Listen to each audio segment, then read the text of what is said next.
Do we have a national anthem? Most of Canada does.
Thank you. Any additions to the agenda?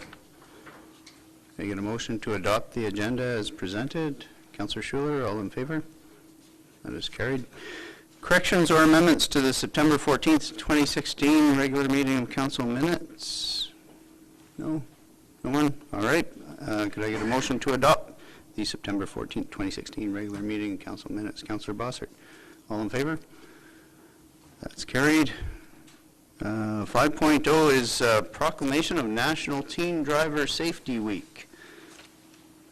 For October 16th through 22nd, whereas driving is an important and exciting rite of passage for youth, it is also one of the riskiest activities for young people to engage in.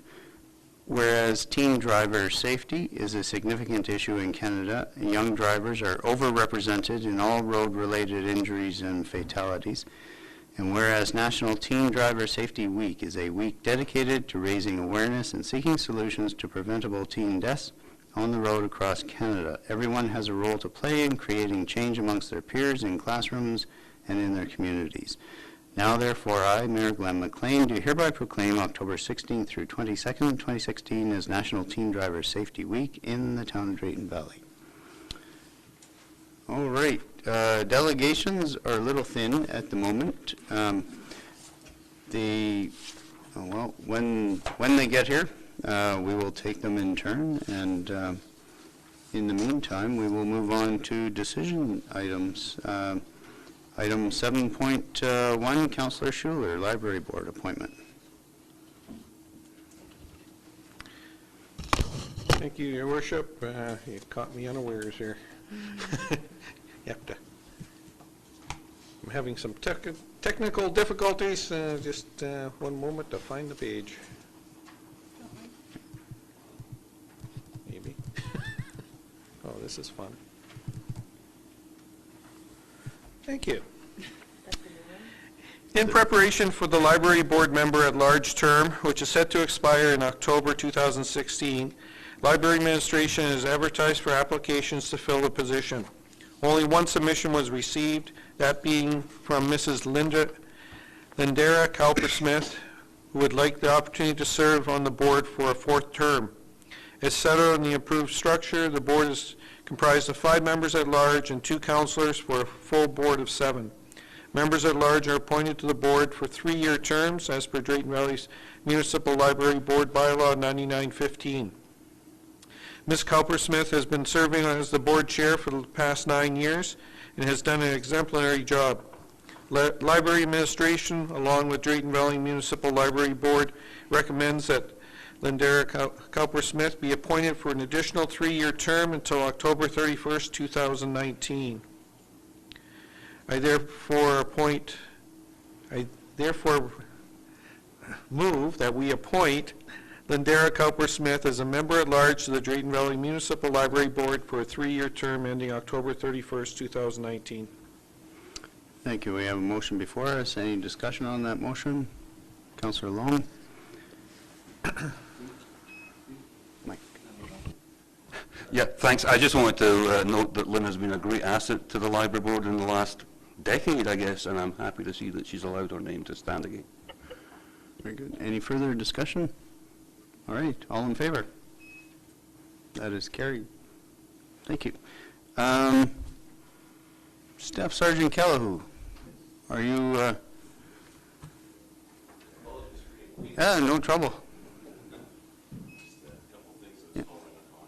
Welcome. Thank you. All of you had a Thanksgiving holiday. Yes. So, we get into our stats for this past month of September. A few things that I just wanted to share before we get into the actual stats themselves. I like to just kind of give an idea of the proactive stuff that we've been doing within the community as well. Patrol logs, besides the regular things that we go out to for our call load, we did 30 proactive patrols within the town, where we're checking out businesses. We did 6 bar walks this past month as well. Unfortunately, our tickets were a little down this month. We only had 14 that were issued. But on a good note, maybe not so good because they're impaired drivers, but we located and arrested 4 impaired drivers in the past month. So, and we issued 2 20-bar suspensions. So those are all indicative to me that we're stopping vehicles, we're checking people, making sure that they're safe to drive in this community. So that's all good news, I guess, in that respect. So our visibility is increasing as a result. So, moving on to our September stats. The general overview on page 1 shows that on the whole for the year, on our assault counts, we're at 57 for the year. Last year at this time, we were at 83, and the year before that, 105. So we are seeing a steady decrease in the persons, in the crimes against persons category. As well as, again, we are 16 in the criminal harassment, down to 10 this year. Drink threats, unfortunately, remain around the same. The unfortunate side is when we start to get into property crimes, where we start to see our increase. Our break-in enters, this time last year we had 49, we're up to 83. Theft of motor vehicles, we're at 46, we're up to 61, but I'll get to some of the details when it comes to that here in more of the breakdown. Our theft under, we were at 195 last year, this year we're at 215. Admission to property is the only category that we see a decrease from 193 down to 156. So, moving on to the specifics, which will be on page 4. The package that was presented to you this year would be the statistical comparison of September. This past month, we had 4 assault incidents. One of those was with a weapon. Subject got attacked by a couple of fellows with baseball bats. Presently, those 2 subjects that are involved that are under warrants, we're still looking for. There's one that's still being investigated, so can't really get into the details of it. One that was a family violence domestic, and charges were laid, and they're still waiting for the courts on that. The 4th incident was found to be related to that first file that I had talked about with the baseball bats. So while it says 4 incidents, we kind of have concluded that file to be the main file that's involved in that. So one thing I did notice in this pack, which is unusual for us to see in the extortion file, looking into that one, it was an online issue. Unfortunately, a person decided to trade inappropriate videos with someone else. Someone else that they didn't know tried to blackmail them. And unfortunately, it came down to they didn't know who the person was. We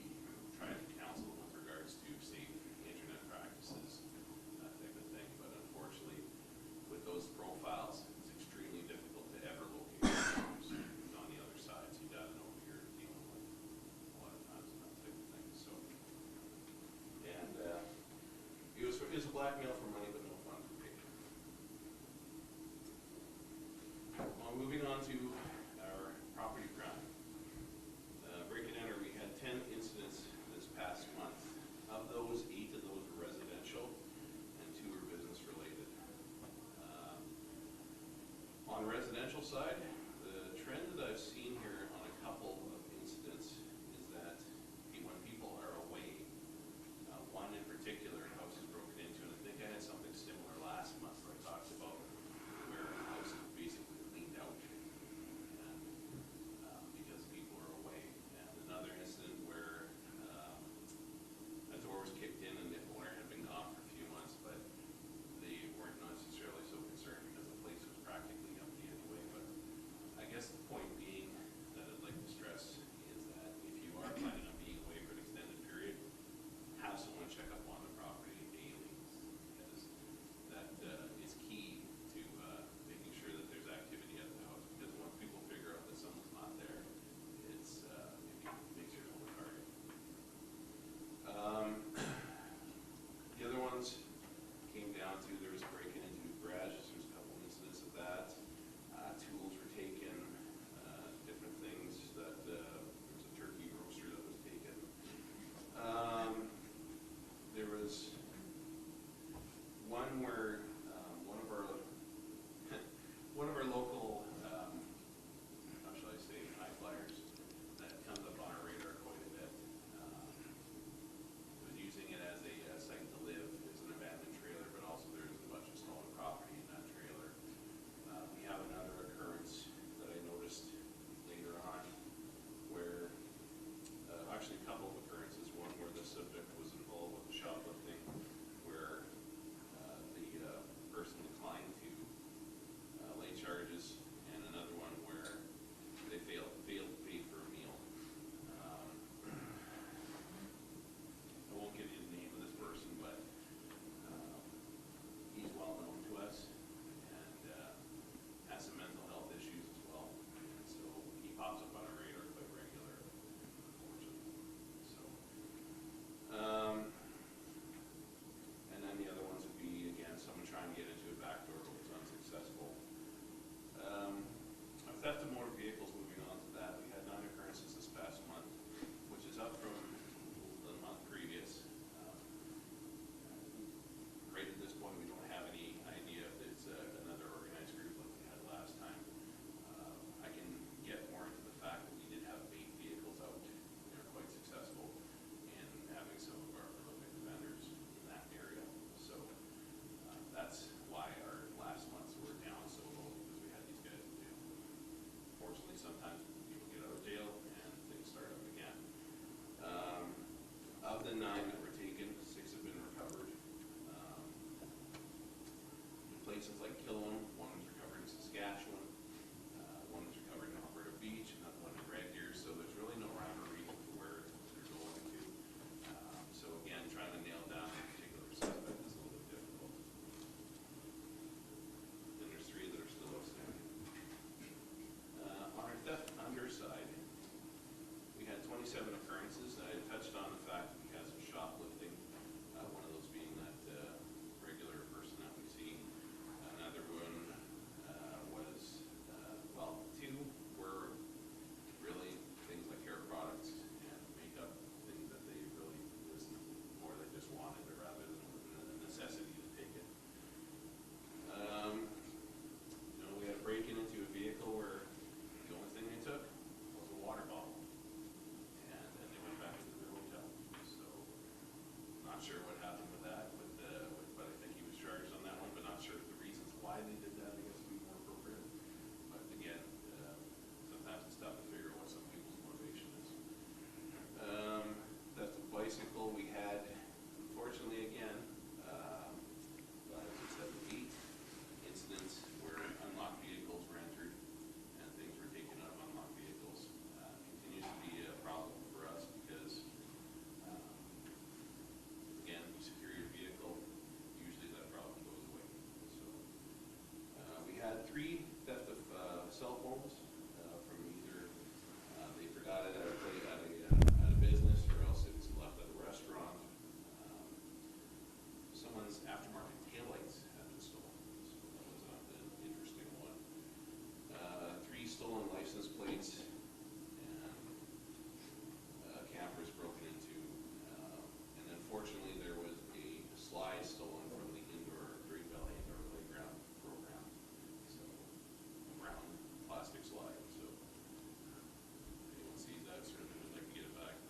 Moving to our mischief, we did have 23 incidents this past month, and they ranged from everything. I'm starting to see a pattern of broken windows, windows getting smashed, youth attempting to smash out lights. Again, some of these are more, should have been scored appropriately to the theft underside, because I see a couple here that were just misscored as mischief, but are actually theft from motor vehicles, unlocked vehicles. So, I suppose the big thing is that, some of the things that I tried to bring forward earlier about not leaving things out in the open, making sure that you have valuables to bring in from your vehicles. It really does make them a target. There's no other way to say it. And unfortunately, we live in a day and age where there's people who are out and not in your best interests and looking at vehicles and checking doors. And unfortunately, things get stolen as a result. The only other thing that I'll touch on real quick is our false alarms are down. From 24 this time last year down to 14. So that's encouraging. And really the only thing I'll touch on is the last page again, which is the chart that shows our issues that we have. Again, I'm well aware that our business regulators are an issue. Seasonal audit one becomes an issue just because there's one incident where every other year it wasn't, so it reflects on the mean average. Okay, there's something going on here. But on the whole, again, it also lists our speeding violations as an issue because we have 90, whereas last year we had 8. So that's basically the number issuing a lot more tickets than we were last year. So with that, I'm open for any questions. All right, thank you very much. Some of the charges troubling, some perplexing. Any questions of council? Councillor Nadeau?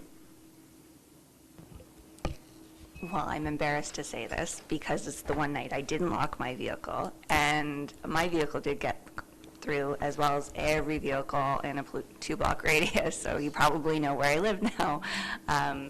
And it's very true. Literally, the things that were left, I can't fathom why they were left, but there was nothing visible. But probably, maybe, and this is pushing it, $2 worth of change.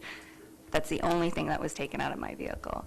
So, and I know other people who had their security cameras, and it was 2 individuals just going by and just checking to see if doors were unlocked. So it's exactly what you're saying. Just be vigilant. And I myself thought, oh, did I remember locking my vehicle? I must have, because I always do, and I didn't.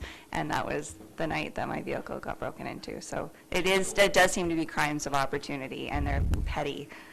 It is, and it's annoying to the people, obviously, that it happens to them. I can tell you that besides, and it's tough, beside that, when these guys are on foot, they hear us rolling up, usually they'll hide somewhere until we pass by. So, it's difficult sometimes to find these guys. I'm not saying that we should do this, but when I was in Sylvan Lake, they had Segways. I don't know. But one of the great things about those Segways is they're ultra silent. And so we managed to navigate people at one of those posts by doing that. But again, that's another story for another day. Anything further? Councillor Bossert. Just a quick comment. Good morning, Malcolm. Last time you were, or two councils ago, we spoke about people really needing to know about the resources that are in the community. People who are committing crimes out of desperation for simple things like food and clothing.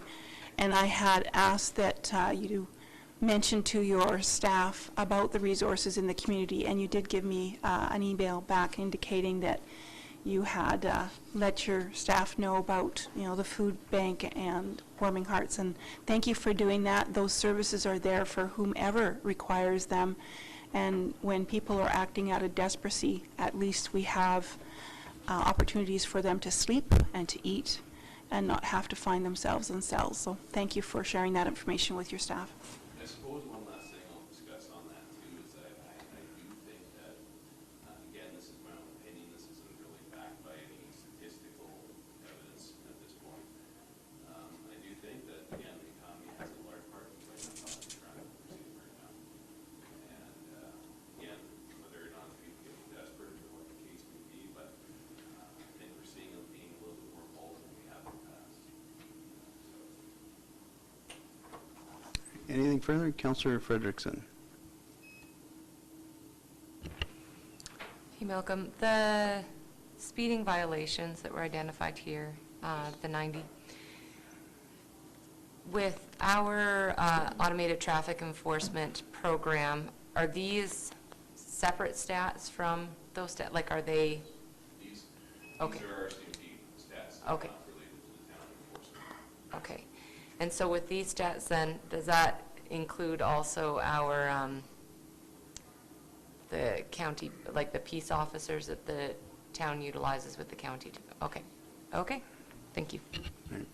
Yeah, no, these are all derived directly from our systems. So that's where that comes from. But we're having a lot better scoring as well than we have in the past, especially in that area, so we have better reflection of what we're doing. Okay. Well, thanks so much. Thank you for having me, and have a pleasant rest of the council meeting. Thanks. Next up, we have a concern from Mr. Wardlow. Mr. Wardlow, would you like to come to the podium and talk to council about your concern?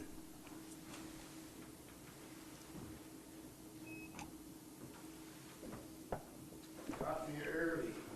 I didn't realize there was ice on the windshield.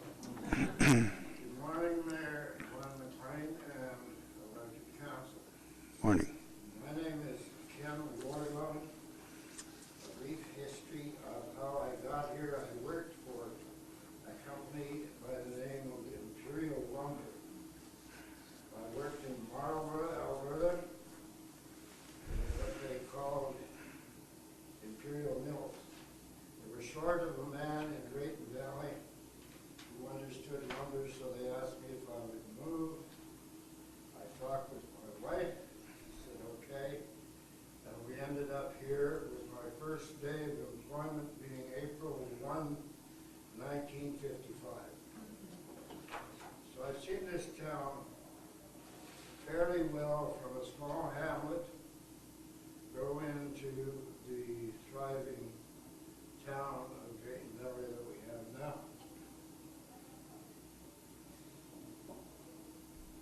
I would just like to take a moment to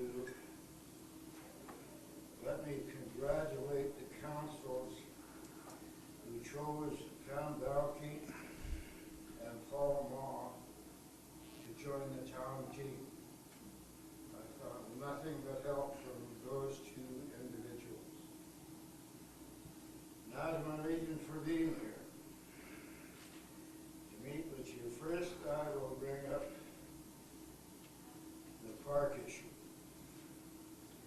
My wife and I live in the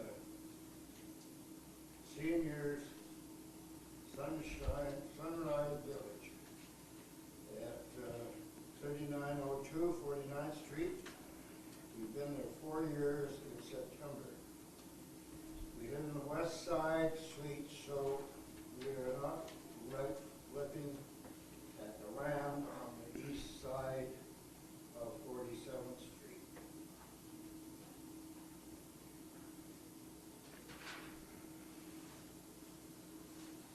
On my walks, I was surprised at the lay of the catch basin and the land around it. What I saw was an area that lends itself to be changed into a very nice park area. The land is owned by the town of Drayton Valley, and the measurements are sufficient enough to be able to walk around the basin in which water can be regulated for depth. Benches, which I have given some thought to, could be placed around the walk entrance could be made at the south end of 47th Street, where Arc Resources lease takes over. I have talked to Arc, and he provided me with an aerial view of the area, including where their pipelines run.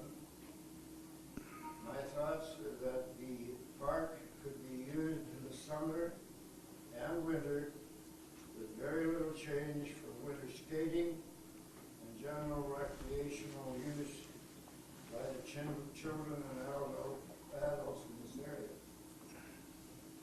I was directed to Paul Maw, who after my initial decision took time to drive over and have a look at the area.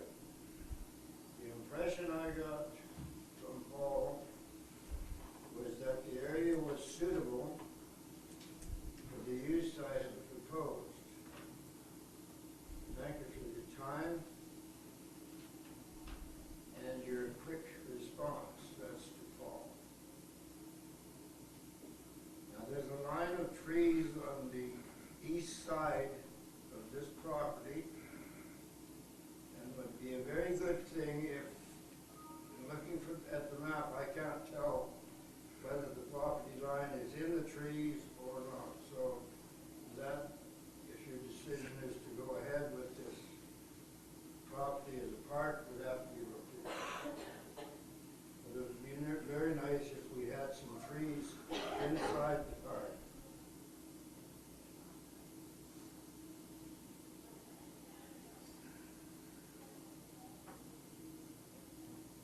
Now, the second part of my concerns is the condition across the 47th Street east of the Sunrise Village. And I hold no official position. I was chosen because I guess I'm a little nosy. That these people who live in our village are in the last years of their lives. And those lives were productive and varied. These are the people we owe our somewhat comfortable lives to. Those who live on the east side of the building look out of their windows every day at the complete disarray and neglect. We have grass 3 feet high, not cut once this year.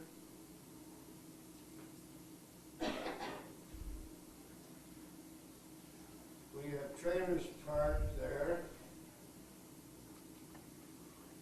with propane tanks attached. We have piles of scrap lumber. We have piles of lumber that's used in barricades. We have piles of dirt, rolls of plastic tubing.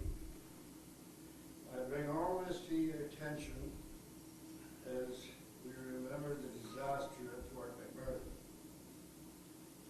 This summer, it was scary to look over that grass. It was at least 3 feet high. It was under the trailers.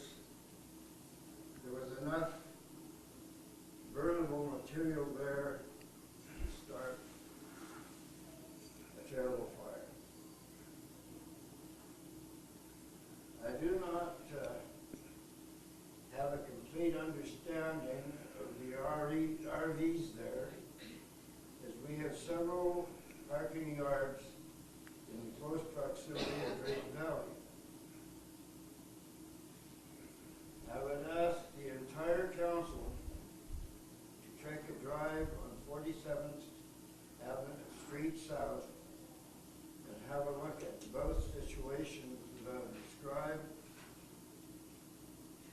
and give us a report of your thoughts on having the area given as much thought of beauty as the rest of the town, i.e. the hanging baskets,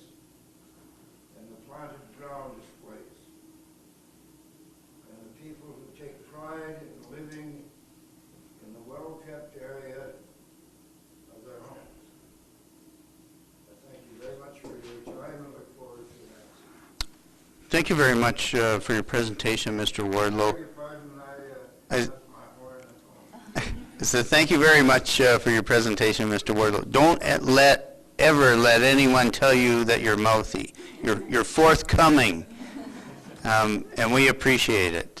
So we will discuss both of those issues with our administration, and we will get back to you on what, if anything, is going to be done. They're two very different issues, and I appreciate that you've brought them to our attention.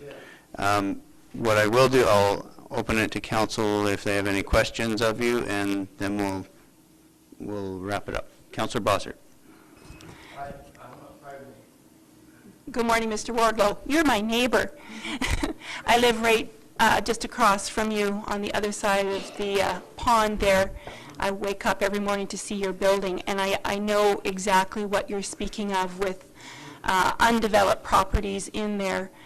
So thank you for coming forward with your concerns. I've talked to a number of my neighbors as the development in that area has changed in the last 2 years that I've lived there, 4 years that you've lived there. Things have changed significantly with the addition of some more duplexes. And it would be nice if that was all finished and completed for a parkway. And yet it belongs to a good part of that land belongs to a developer and not the town. So, yeah, we need to encourage that developer to finish what he started. I agree with you. The land that I'm proposing for the park belongs to the town. All right. The catch basin. Yes. So, Yeah, I agree with you. That's my backyard. Right. So any further questions? No? All right. Did you have anything further that you wanted to share with us? I thought of something, but it's gone. Okay. All right. We know you're forthcoming, so if it comes to you, so we'll get back to you in short order on these items. And thank you again. When I was talking to Mr. Muller, he let me know that this would not be considered this year, it would have to go into the next year's budget. Yeah. And, you know, like some of us waited a long time, and a little time won't hurt. Okay. Thank you. Thank you very much, and thank you for your comments about two of our town employees. Thank you so much. All right. Item 6.3 is the Canada 150 Voyageurs Rendezvous 2017. We have Vic Maxwell and Laura Andries. Morning. How are you? Good, thank you. I'm Laura Andrews, and it's with my great pleasure and honor to introduce our 67 paddlers from the 1967 canoe races with Vic Maxwell, Archie Griffith, and Dave Gallery. And they were part of the 67 canoe race that went on for Team Alberta. So we are here to just inform you that we in Rocky Mountain House, we wrote a grant on behalf of the Confluence Heritage Society, and I wrote it for the Signature Initiative for Canada's 150th birthday. And we are the only ones in Alberta who was granted the Signature Grant to be part of the 150th birthday of Canada. So what we are doing is we are doing the reenactment of the 1967 canoe race. So we are here to talk to you today about, on July 2nd, we actually will have the canoe race coming on the North Saskatchewan to Drayton Valley, and we'll be overnighting our canoers in Drayton Valley. So we want to talk to you a bit about this and let you guys know, and we would like to have you guys partner with us. And I'm just going to, you want to see it? So I'm just going to, we're hoping for 2016 to be racing, and we're going from Rocky Mountain House to the Pas, Manitoba. So it is quite a initiative we've taken on, and so we are here to, like I said, July 2nd, our teams will be pulling in to Drayton Valley, and we were wanting to give you the heads up to see if we can have a celebration, or if you guys can plan something here for our canoers as they come in. We have a feeling,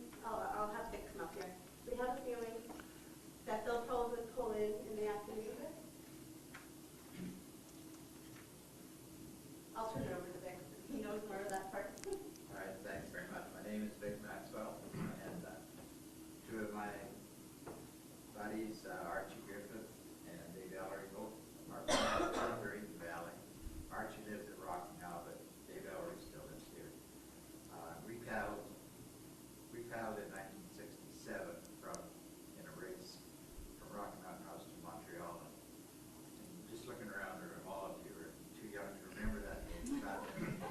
But we're still paddling, although we're not racing. But an event which we applied to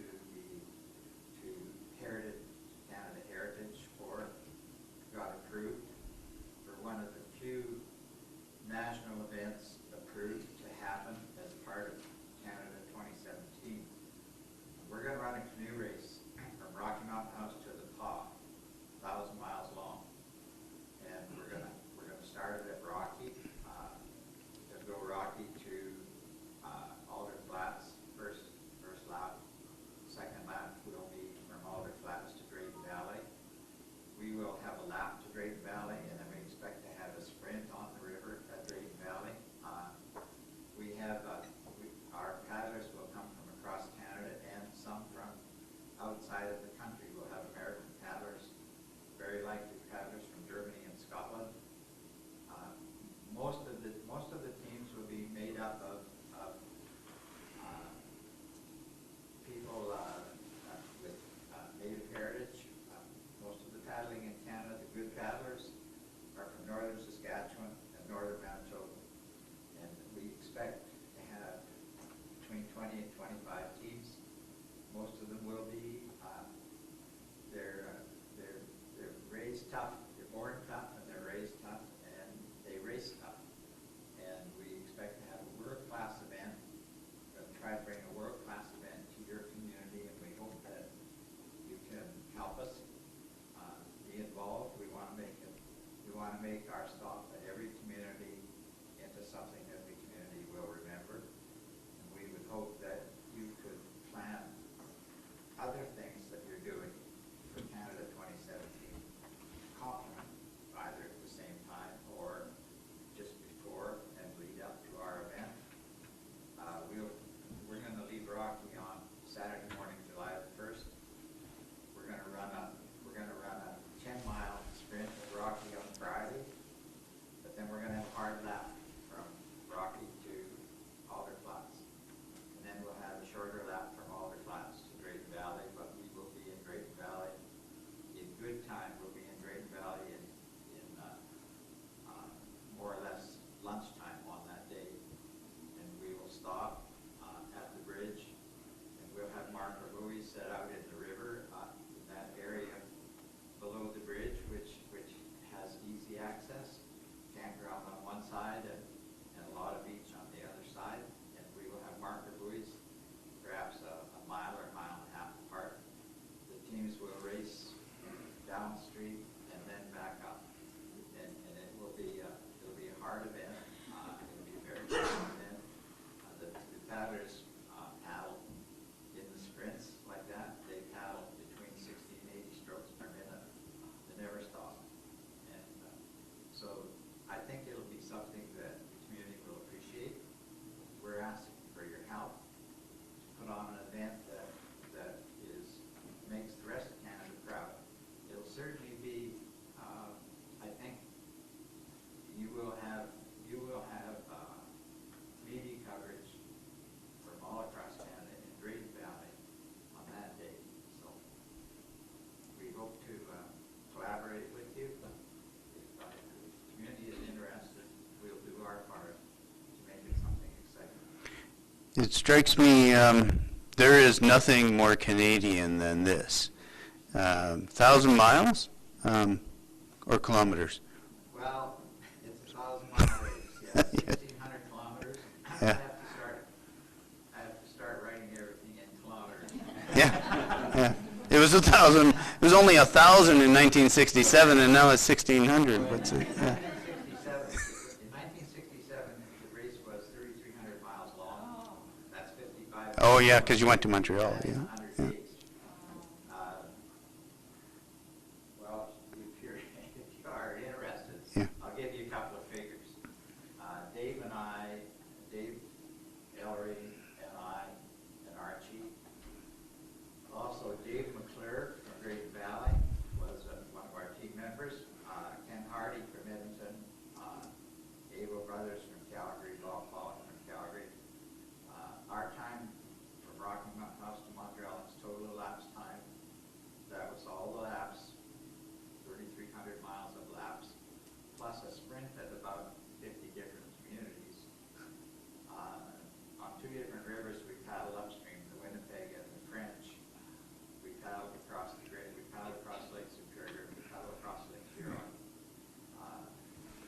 time compared to Montreal. It's 533 hours. Wow.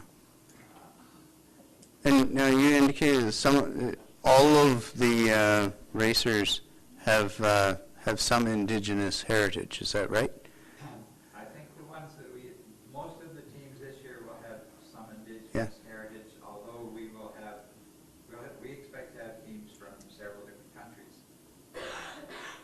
I should talk about our prize money. We're putting up $160,000 cash prize money, $50,000 for first place, $30,000 for second. Don't think about trying to get in the race. No. It was the farthest thought from my mind. Go back up the river, I was like, I'm not. In 1967, we trained for 2 years ahead of 1967 just to be in shape to race. But Right, of course. our team, we didn't win it. We were third. We gave them a tough run every day. But the Manitoba team beat us by 2 hours at Montreal. But our time was 533 hours, and if you want to do a little bit of quick arithmetic, I think you'll find that comes to about 6.5 mile average, and that's paddling or carrying. We had one portage was 20 miles. Toughest portage was Mossy Portage. Grand Portage is 9 miles. We could put the canoe on our back, and we were able to run with a 400-pound canoe. So that takes a bit of doing. So and we're not doing it anymore. We can still paddle. We're not racing. We're going to try to put on an event for you with all young paddlers from all over northern Manitoba, northern Saskatchewan. How many people do you think will be pulling into Drayton Valley on that day, or in the area? Well, I would say that we'll have something like 400 to 500 people that are part of the race. Right, in one way or another, support or teams. Yeah. Every team has 6 people in the boat. The teams we have made a change. We have made a change to this year's format from what it was in '67. In 1967, we were all male teams. We were all young athletes, trained hard to make the teams. Here in Alberta, the teams were selected by the University of Alberta after 2 years of training and tests. We don't know what everybody will go through to go for this race, but there still are tough canoe races in northern Saskatchewan, Cumberland House, and Athabasca, and Winnipeg. There are plenty of opportunities for Canadians, and it's part of their life. There are competitive events being held in Quebec, in Minnesota, and in Michigan, and we know that when we put that prize money out there, which our advertising will go out this week, we're going to have entries even from offshore. Right. Well, So we're going to have an event which is really competitive. But getting back to our time, what we did in 1967, we did it with 9 paddlers. That's 6 guys in the boat and 3 spares. So we could get to a community every day after racing the lap, and then we could put in 3 fresh guys for the sprint. So we would do a sprint at every community that we arrived at. The spares were ready to go in the sprint because all that they had to do that day was move our tents and move our vehicles to the next town and set up the tents and do the laundry and buy the groceries for the next day. But so the last thing you wanted to be was on spare. Everybody wanted to be in the boat all the time. But in 1967, as I said, our time was 533 hours. That's averaging 6.5 miles an hour, both downstream and up, and including the portages. And if you think 6.5 hours, 6.5 miles is pretty slow, just get out on the walks and Yeah. and see what happens. Anyway, we're going to try to put on a great event for you. We hope that you will be a part of it. We expect to try to bring Canada's Eye on Drayton Valley for those 2 days.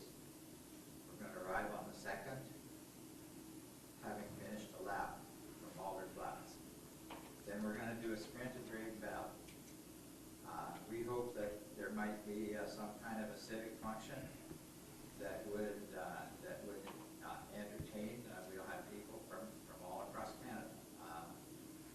We would like to, we will expect that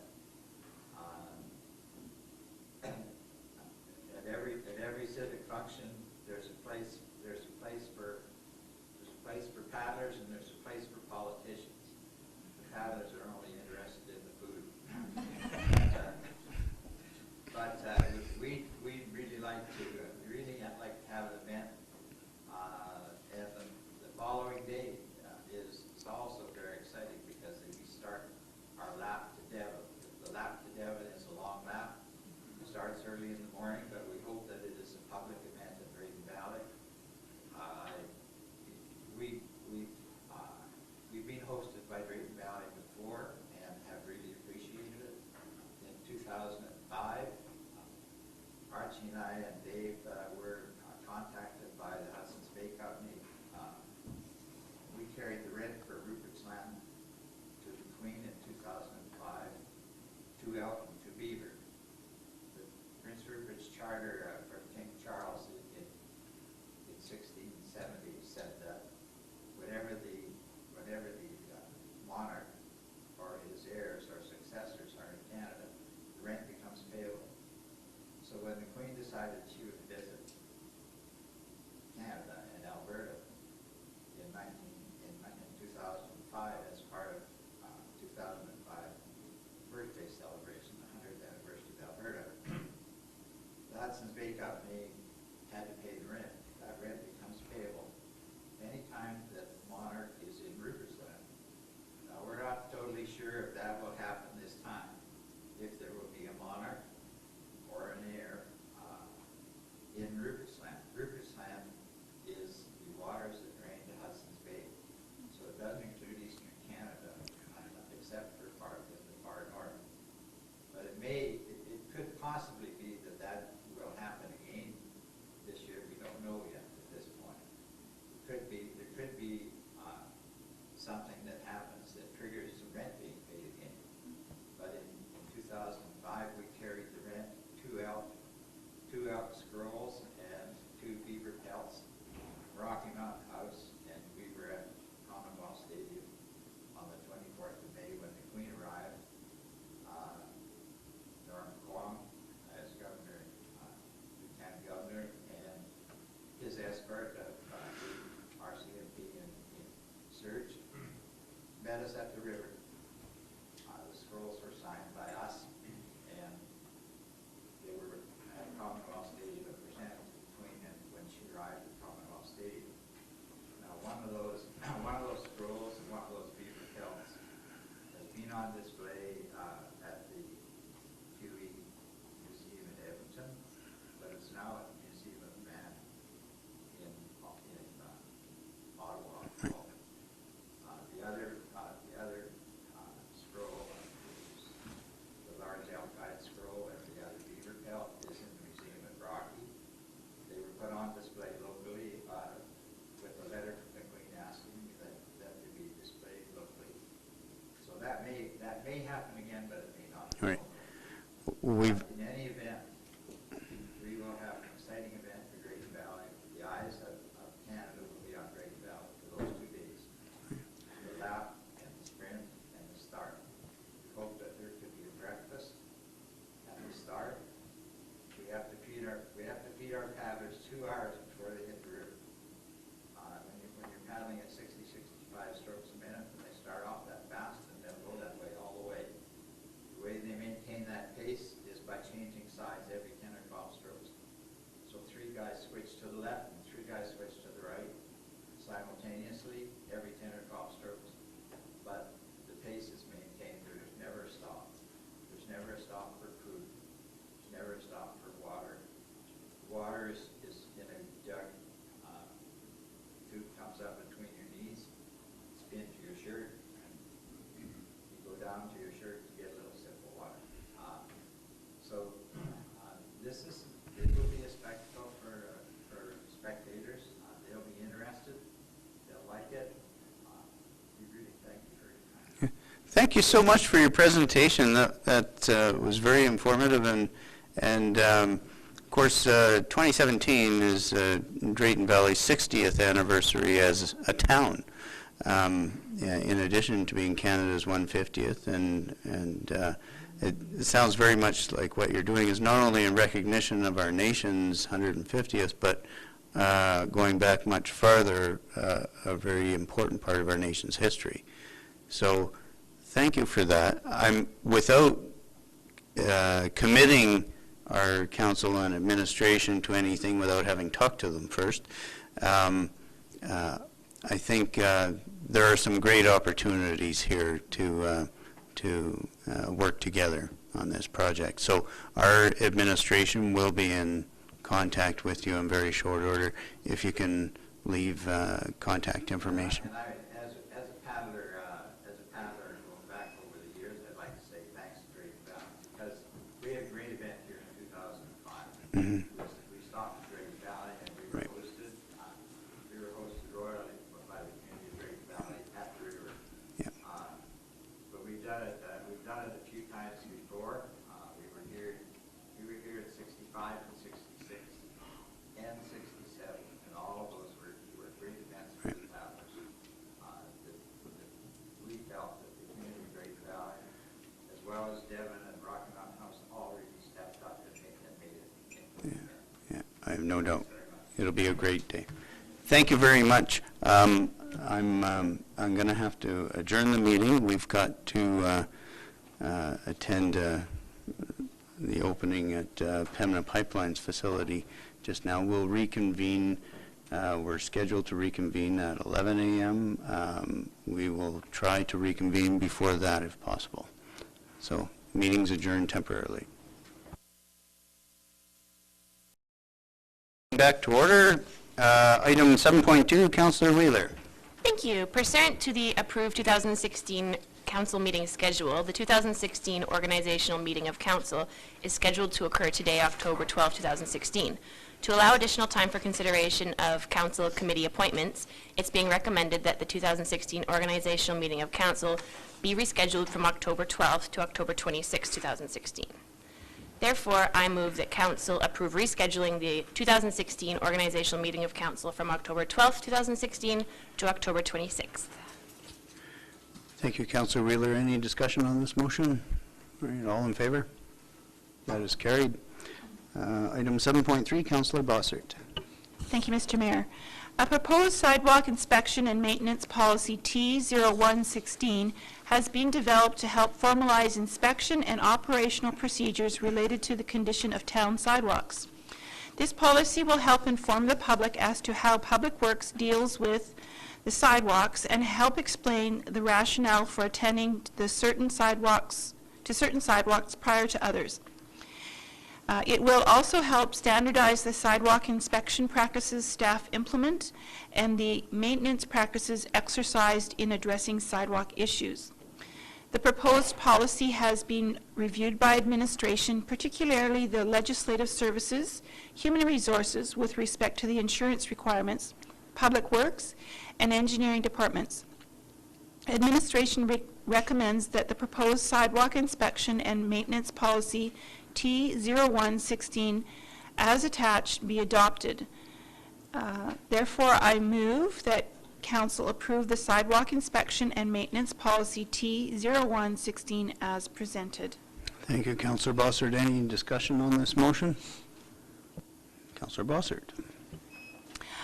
I just wanted to mention that within this policy, it indicates how members of the public can alert our Public Works staff to conditions of sidewalks, and that any person in the community that feels that they need to have a sidewalk in their vicinity looked at, it's a simple process of calling or coming into the town office and just making our staff aware of it, and that we take the safety of our sidewalks and the condition of our sidewalks very seriously, and we want all sidewalks to be as well maintained as they can be. So I encourage people that if you do see a sidewalk issue, to let our staff know so we can have a look at it. Right, very good point. And also, people can report a problem via the town app, which is downloadable free of charge. So there's the commercial for that. Yes, any other discussion?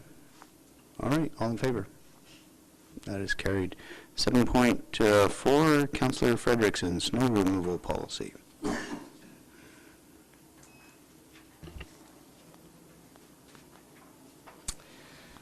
Agenda item 7.3, sidewalk, no, wrong one, sorry. 7.4. Yeah.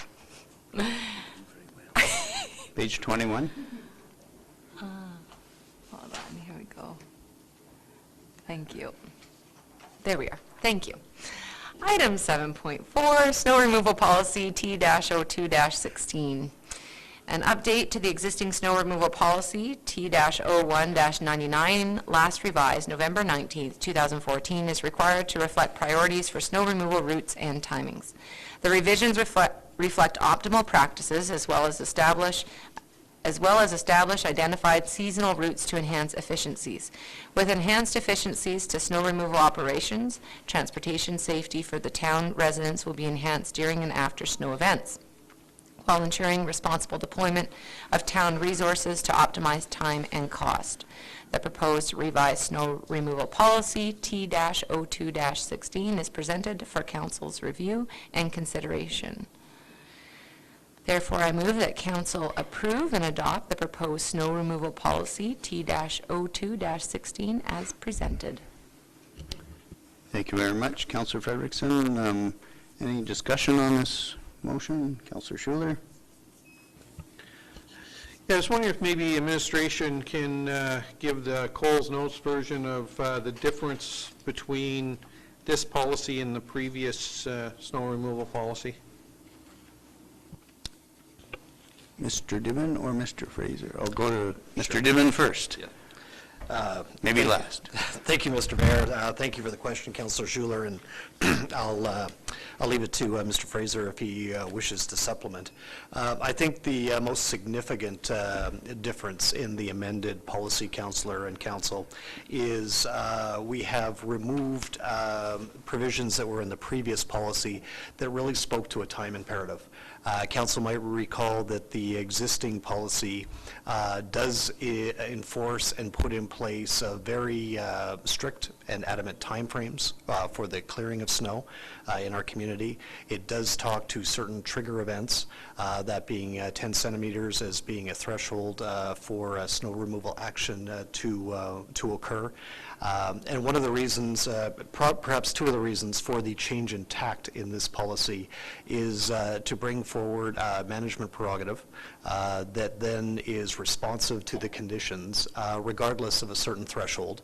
You know, the lay person's view of snow removal can be it doesn't necessarily require an overall accumulation of a certain amount to actually require snow clearing actions and activities to occur in our community. And that may occur with a very light dusting, but it depends on the nature of the conditions that come forward. One of the aspects as well is that while the policy does speak to all clearing occurring within a certain time frame, there are events and circumstances that that may not be possible. Certainly administration and staff are very diligent in ensuring that our roads are passable and safe to pass, and we wish to do that in a fashion that respects the needs of the community, but also does as well respect fiscal and budgetary realities that may occur, particularly in the current economic situation that the community does face. We therefore are recommending a policy that speaks generally to what the priority areas are, and I will also point out that even under these priorities, we do say that these areas are generally defined as, and then they proceed to list the different locations along those lines, realizing that there may be changes and there may be circumstances, but these are the general aspects of priority that will be followed for snow clearing activities if the policy as amended and as proposed is passed by council. Certainly we are hopeful that our snowfall is much like what we had earlier this year, that it is relatively light and brief, and that what we have seen in the last few days is not a harbinger of what we're going to see for the next 6 months. So we will see how that unfolds as well. But I would think in terms of, for a quick synopsis of the changes, it's largely a change in intent and philosophy driving going forward, and allowing then staff to be responsive to the circumstances and conditions that they face, also being very mindful of resources that are available. Thank you very much. Mr. Fraser, did you have anything to add? No, I think that pretty much sums it up. All Thanks. righty. Thank you. Any further questions, comments? All right, all in favor? That is carried. Item 7.5, Councillor Nadeau. Thank you, Mayor. The town of Drayton Valley has received an application for the approval of a variance for an as-built deck at 4141 41st Street. While the deck can be approved with respect to its construction, the location requires variance as the deck does not meet setback requirements. The intended use of the proposed development permit aligns with the statutory documents and bylaws as municipal development plan consideration, 2012-2070 considerations. Municipal development plan shows that the subject lands are intended for residential development. Decks are permitted uses within all residential districts. Area structure plan considerations are the Murrah Estates Area Structure Plan, which was adopted in 2006, provides a mix of single-family and multifamily housing. Murrah Estates was intended to be developed in phases. To date, 5 phases have been approved and are currently under development. The subject lot is located within the single-family housing of Phase 1. Land Use Bylaw 2007-24D considerations. The current zoning for these lands is R1B Standard Residential District. The purpose of R1B District is to provide land for detached houses on individual lots. The town's land use bylaw requires that attached deck be located a minimum of 5.5 meters from the rear property line. In this case, the deck does not meet this setback as the current rear yard setback is 3.11 meters. Pursuant to Section 13.7.1 of the Town of Drayton Valley Land Use Bylaw, the Development Authority may allow a variance of 30% for any setback. As the rear setback falls outside of the 30% variance, council approval is required. Alberta Building Code considerations. Should this application be approved today, the building permit application will be forwarded on to the building inspector for approval under the provisions of the Alberta Building Code and Safety Codes Act. Public consultation, a letter was sent to the adjacent landowners within a 100-meter radius, and at the time of preparing this report, no concerns were raised regarding the as-built deck variance. So, as usual, we have a number of options presented. Options for council today with respect to this application. On the above noted as-built deck variance, I am going with option A, that council approve the development permit DV 16059 for the variance request for an as-built deck at 4141 41st Street with no less than 3.11 meters from the rear yard property line with the conditions noted below. Thank you, Councillor Nadeau. Any discussion on this motion? Councillor Frederickson? You had your hand up, or you're just pointing? Right, I was getting there. Councillor Frederickson, Thank you. please. I was just wondering if administration foresees any issues with the 2-meter variance from the 5-meter to the 3-meter. I'm getting a... Mr. Fraser? Sorry, administration doesn't have any concerns with this particular property for that variance. From a, I know we don't often consult with the fire service, or maybe we do and I just don't know it, with regard to setback issues, and that's what this is. Was there any concern, or do you envision any concern from a fire safety perspective? I don't envision any concern. There's no back alley, there's no impediment there, so I don't think it would be deleterious to fire access and so forth. Very good. Anything further? All right. All in favor? That is carried. Thank you. Item 7.6, Councillor Long, Energy East request for a letter of support. Thank you. The Energy East pipeline proposal has been discussed in various settings over the past many months, including the 2016 AUMA Spring Mayors Caucus and other AUMA-sponsored forums. Alberta municipalities have been asked to consider lending their support for this project, which would see crude oil from Alberta and Saskatchewan carried to refineries in eastern Canada. Canadian customers will have access to Canadian energy by supplying product directly to eastern refineries, thereby reducing our dependence on foreign energy. Further, this pipeline will enable access to global markets. The opportunities for our province and its residents include the creation of thousands of jobs. According to estimates made by the Conference Board of Canada, this project will support over 14,000 jobs annually during a 9-year development and construction stage, plus an additional 3,300 jobs each year in the first 20 years of operations. The pipeline is expected to provide $10 billion in tax revenues to the provinces. That's $10 billion. As the National Energy Board hearings for the Energy East pipeline proposal are proposed, the Energy East, I was doing so well, the Energy East pipeline proposal are poised to recommence in the near future. Council is asked to consider an expression of support from our community for this project. Therefore, I move that Council approve a resolution to authorise the Mayor to provide a letter of support for the Energy East pipeline project and to circulate the letter as appropriate to other interested parties, including other municipalities within Canada. Thank you, Councillor Long. Any discussion on this motion? No. The significance of this is symbolic at best. The support of one municipality, and in fact more than one, I anticipate, within Alberta, will not necessarily influence the decision-making of the National Energy Board. Nonetheless, I think it's important from a nation-building perspective that other municipalities in the country understand how important energy infrastructure of this sort is to communities such as ours. So, with that, no other questions, comments? Okay, all in favor?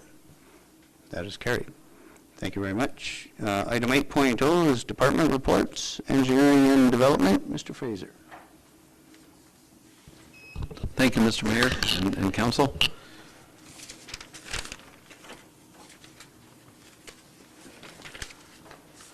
So with respect to the development, I apologize, I didn't get a copy of all the licenses out to you this month, so I apologize for that. But anyway, we had 6 development permits that were issued between mid-September and the current date. And they were mostly for small items such as signage, improvements to apartments, a deck, and so forth. With respect to 5 of them, I guess were commercial, 1 was residential. With respect to business licenses, there were 7 business licenses that were approved. Included items such as women and kids clothing accessories, sports advising, skill development consulting, auctioneering, pest control services, heating and air conditioning, ergonomic assessment services, and sales and installation of playground and fitness equipment. 2 of them were local business licenses, and 5 of them were from entities from outside of town.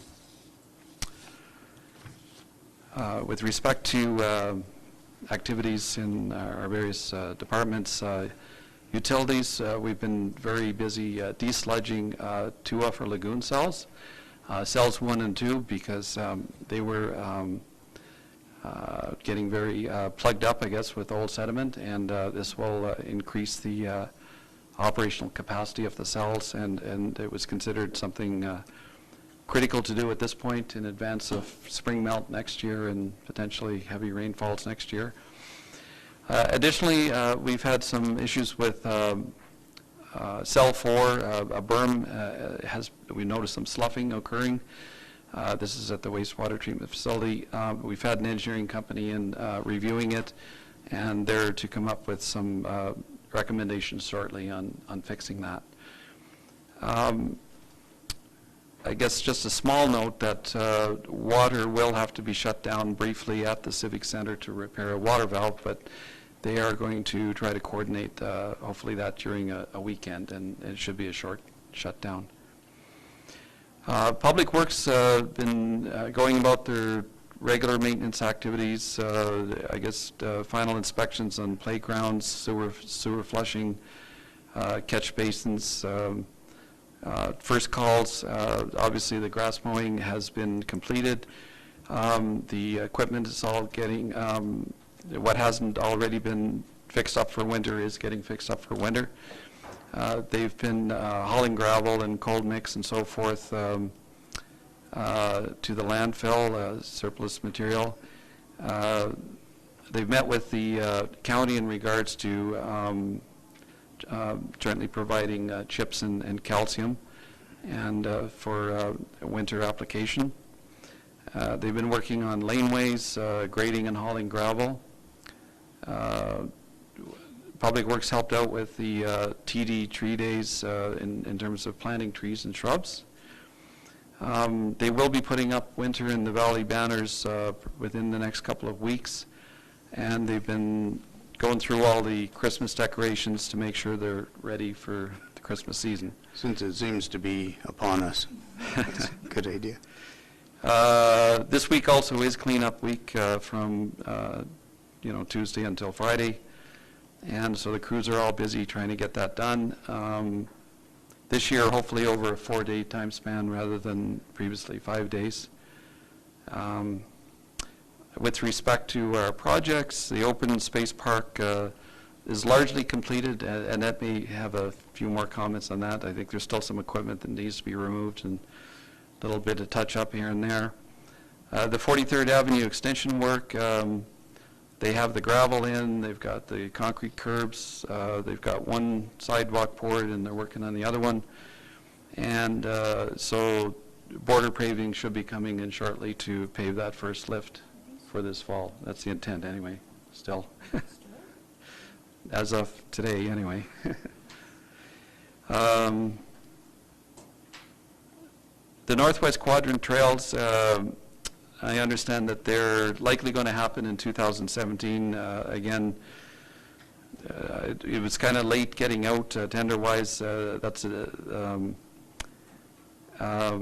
so there's not really a lot of available good weather this year to complete that. So I suspect it'll all be done in 2017. And that pretty well concludes my report. All right. Thank you very much. Any questions, comments? Councillor Frederickson.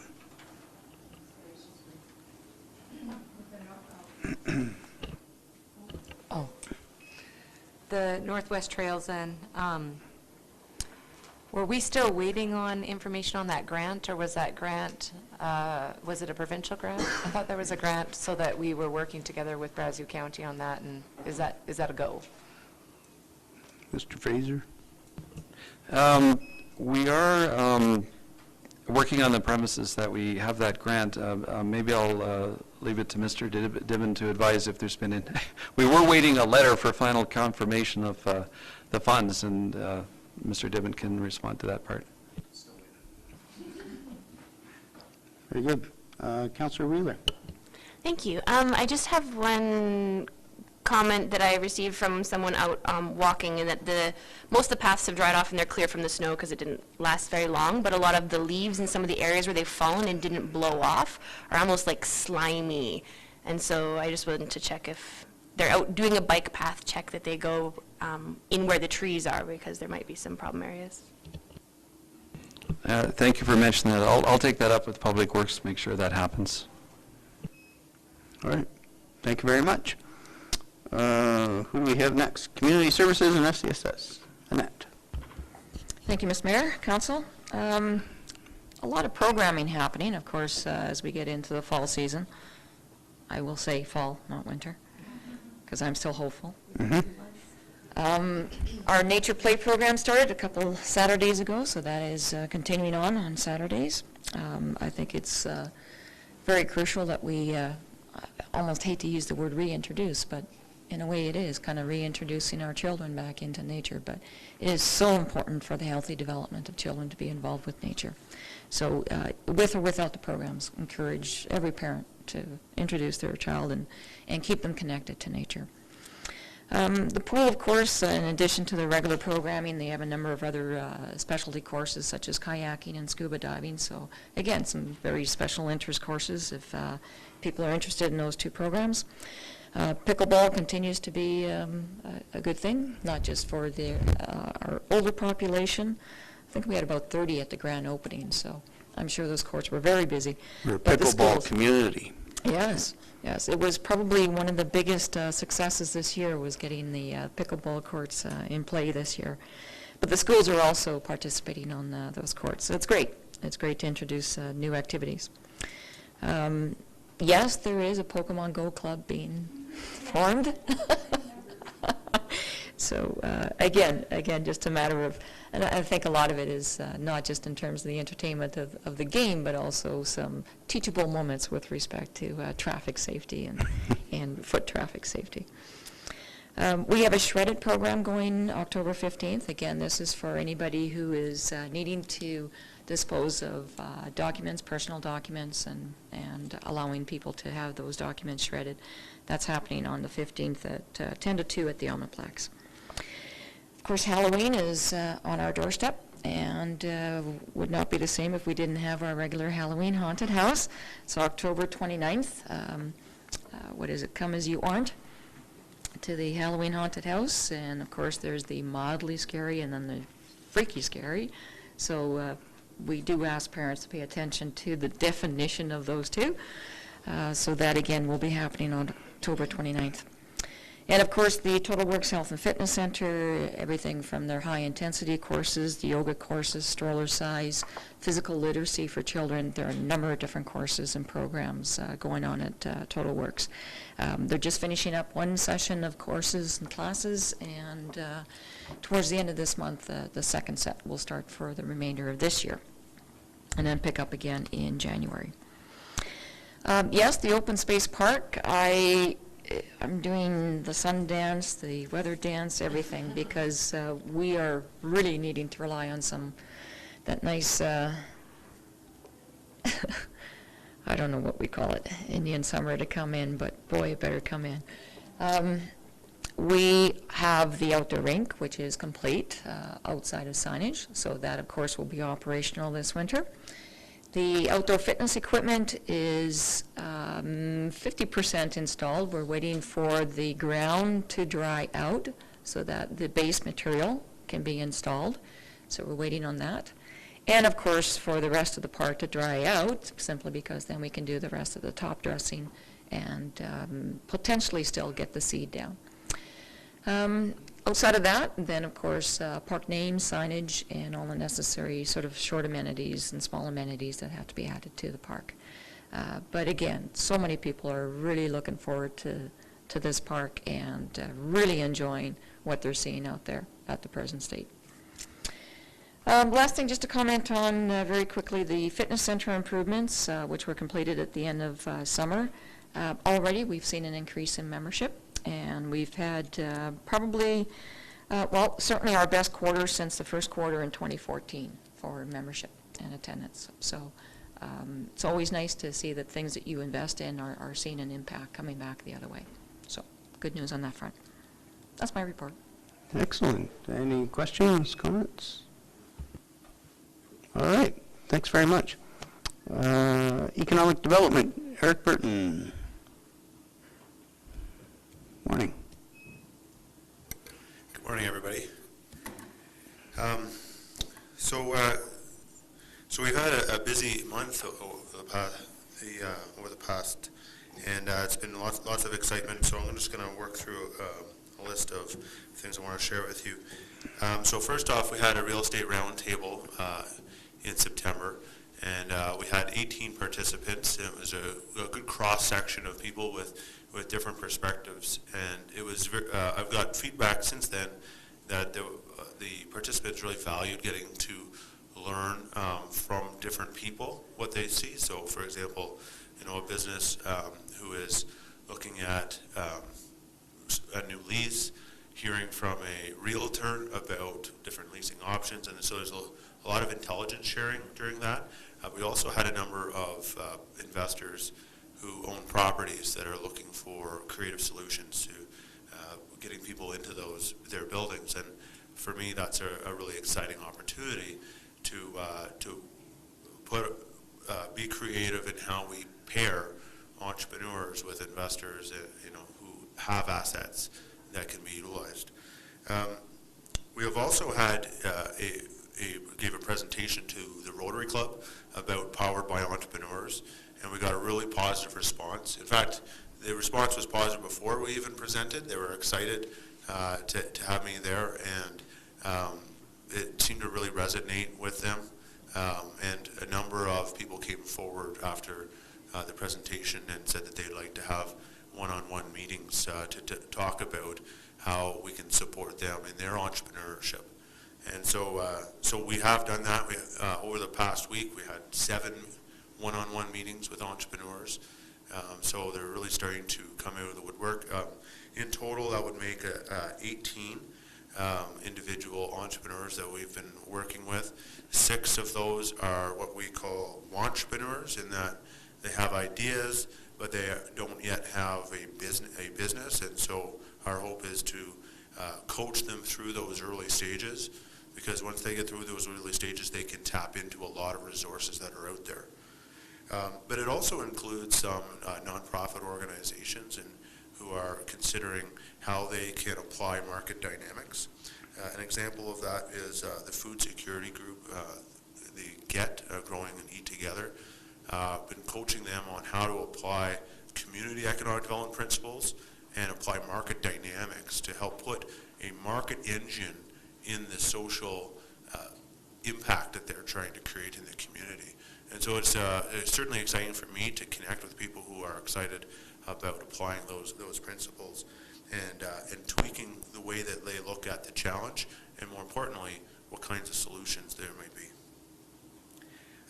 We've also, in the past month, heard a lot of detail around a new funding program from the province of Alberta called CARES, which is Community and Regions Economic Support.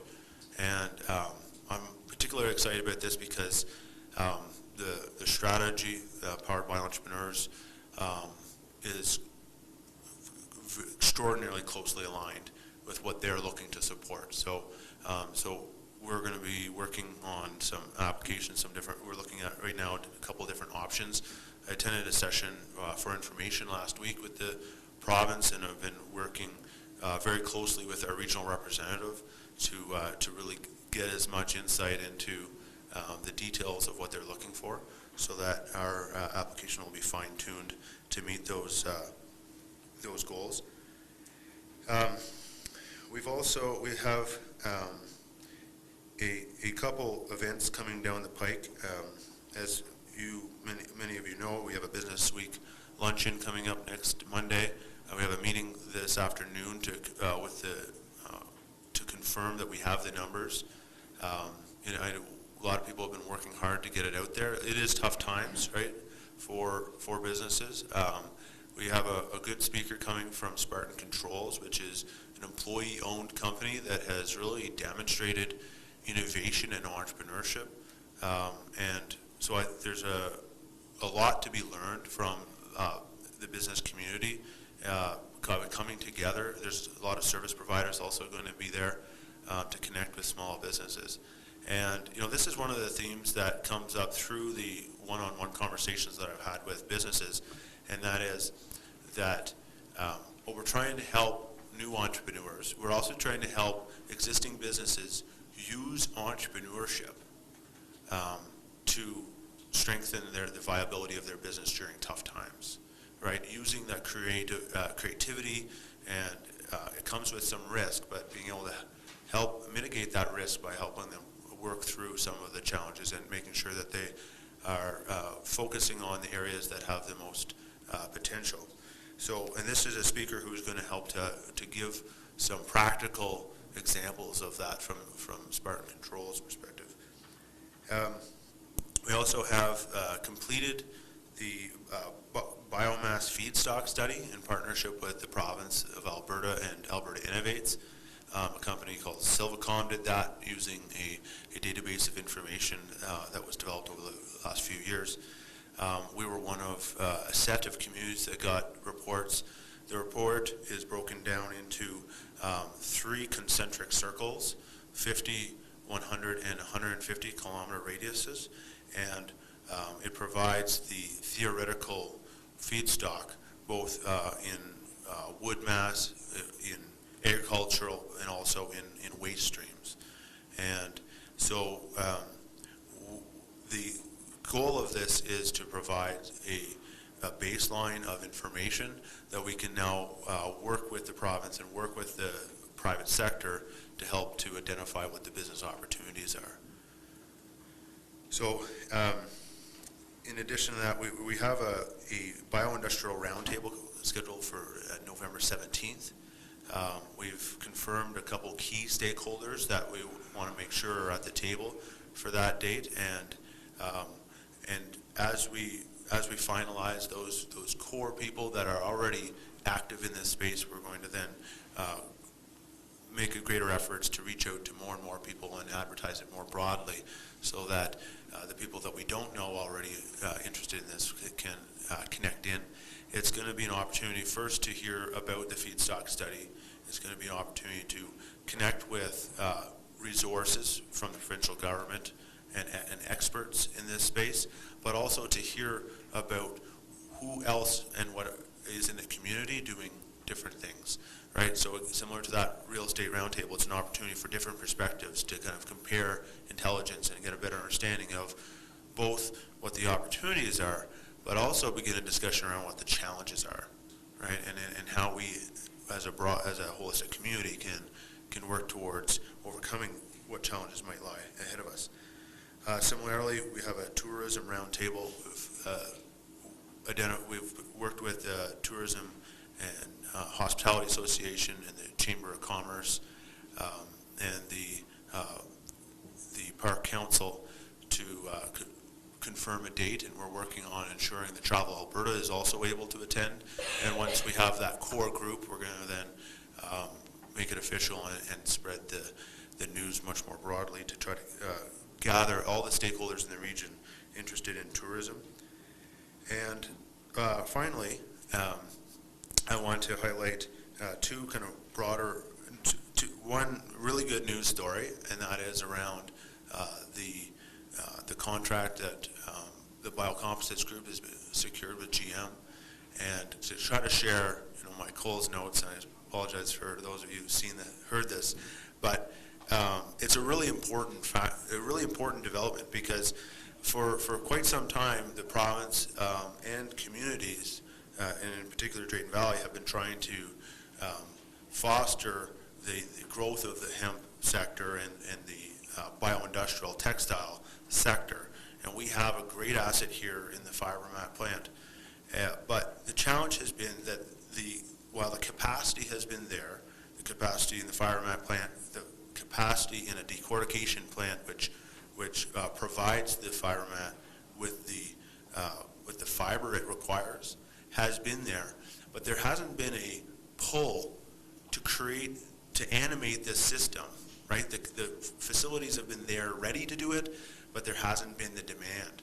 Now, with GM starting to pull from the fiber mat plant, the fiber mat plant then pulls from the decortication plant in Vegreville. The decortication plant then pulls from the farmers across Alberta, and this system becomes an animated system with all sorts of business opportunities that go from theoretical to technical opportunities. And the more that we can work with entrepreneurs to see what is happening, to be at the ground level, the more I think successful we'll be in building a cluster around that unique asset that we have, that fiber mat plant that is here because of the leadership and vision of this town in making sure that facility came here. So I think it's a really exciting time for that. And in addition, I suspect you chatted about it this morning, but there has been a tentative deal with OPEC around the output of oil. And so, you know, while no one has a crystal ball, that's certainly not bad news. So, so thanks very much. If you have any questions or comments. Any questions, comments? I echo your comments regarding Biocomposites Group. Had the opportunity to experience the tour yet again. Dan does a great tour, and it's very instructive at his facility. We did that on October 19th with the Minister of Agriculture and Forestry, and I think the message was well received with regard to what Biocomposites Group needs in order to flourish, and that is, at least in part, a more vibrant hemp growing industry. So, excellent. Thanks very much. All right. 8.4, Administration, Communications and Marketing. Tyler Russell. Morning, Mr. Mayor and Council. Hope you guys are all well today. Hopefully you had a good Thanksgiving. It was a good Thanksgiving for everyone. Excellent, excellent. Here's my report from the Communications and Marketing Department. My Drayton Valley with the Alberta Culture Days, and I just wanted to thank Councilor Nadeau for having our My Drayton Valley hashtag pictures were there. It was absolutely outstanding. A lot of votes that were there. In the third place finish was the Pump Jacks and the child that was playing by the bridge. In its second place, we had the fountain with a rainbow, which is a beautiful picture. I really wish I could have said that I took that picture, but no, I did not take that picture. The number one picture was, anybody see it on there? Everybody saw it, was the oil derricks at the very front on the south side of Drayton Valley, which I thought was a really, really great picture. It was very, very interesting, so thank you for everybody who participated. Also, we had the ATE participatory budget mailer that has been created and has been sent out. The deadline for submissions is November the 4th, 2016. It is being included in the water bills as an insert, and of course we'll also be taking submissions through SurveyMonkey and also through email via admin@draytonvalley.ca in case you have anyone that wants to be able to submit their own suggestions. It's also going to be on our website as well under the participatory budget section, which is, I can finally say the word participatory budget. I really like that. Also, the budget consultation, we of course have had numerous responses on SurveyMonkey, 140 that we've had online. Of course, numerous people that have been at the different events that we've been at. Big thank you to Councillor Frederickson and also to Councillor Bosser for being at the Drayton Valley Thunder game. I don't know if the Thunder won or lost. Did they win or lose? Do we know? I'm not sure if we know that, but we were there for a large section of the game, but thank you to them for coming down and being able to interact with the public. I do really appreciate that. Also, of course, we were at the Mayor's Luncheon as well, so thank you, Mr. Mayor, for allowing us to be there to be able to gather some more responses.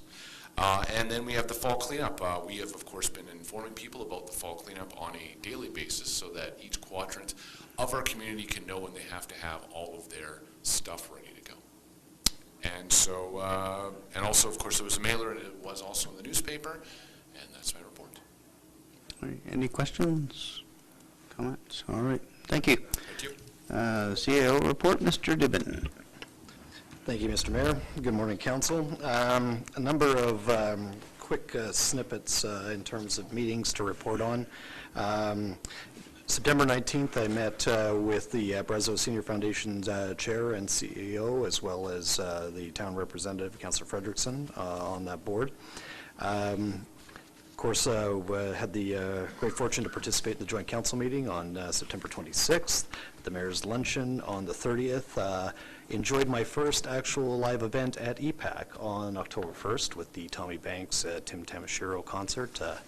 Unlike most people there, I went for Tim Tamashiro, not for Tommy Banks, but I quite enjoyed that, and went with my elder daughter as well, and she quite enjoyed the concert as well.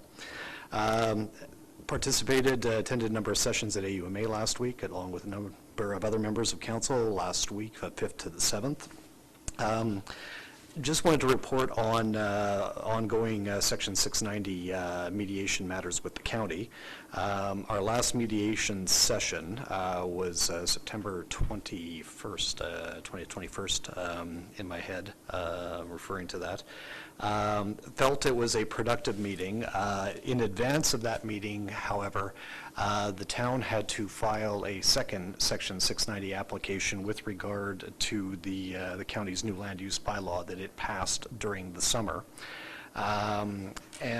We did that more along the lines of attempting to preserve the town's legal rights under the current mediation, in that one of the aspects that in the new land use bylaw was a more broader allowance for outdoor storage units on agricultural lands.